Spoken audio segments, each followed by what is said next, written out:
Hello යාළුවනි ඔයාලා අද එනවද වටලප්පම් කන්න? වටලප්පම් හදන කෙනා කවුද කියලා බලා ගන්න තිබෙයිනේ. ඔන්න බලන්න මෙන්න මෙයා තමයි වටලප්පම් හදන්නේ. හරි. ඔන්න දැන් වටලප්පම් හදන හැටි මුල ඉඳලා පෙන්නනවා. මොනවද ගන්න බලන්න කියන්නේ? අකුරු ඉස්සෙල්ලම ඕනේ. අකුරු 250යි. මම අද ගත්තේ බිත්තර 5යි. පොල් කිරි පිලි 100ක් ගත්තා. රතු සීනි ග්‍රෑම් 50ක් ගත්තා. සාදිකා කුරුදු පුතු කැබැල්ලක්. ඉනසාල් වැනිලා එසන්ස් බිඳු 2ක් විතර ඕනේ. ලුණු පිංච් එකක්. උළුබඩු ටික තියෙනවනේ.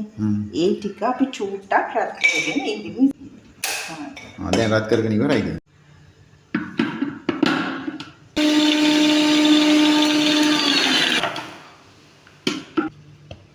මම ප්‍රණීත සුවඳක් එනවා.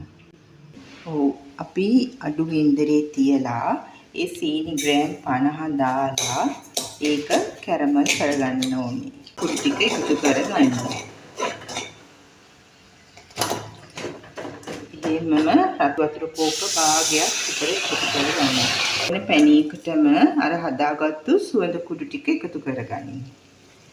ඒකටම අපි පොල් කිරි ටික ඔෆ් කරලා ලිපෙන් බාගමු.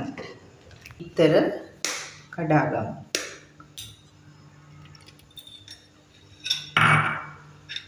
ගන්න ඕනේ.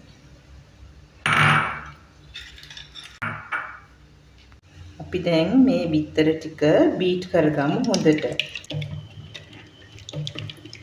වැනිලා බිංදු 2ක් විතර දාගමු. ලුණු පිංච් එකකුත් දාගමු. චූට්ටක්. පෙරා ගන්න බලමු.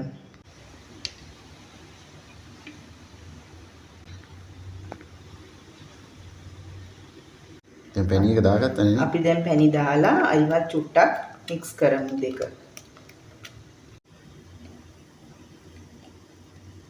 අපි දැන් කප් එකෙන් 3 කාලක් විතර වෙනකන් පිරෙන්න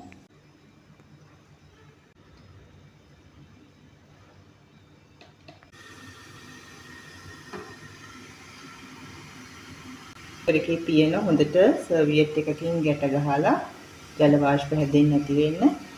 දැන් විනාඩි 25ක් ගියා. ඔන්න බලන්න අපේ වටලප්පම් ටික.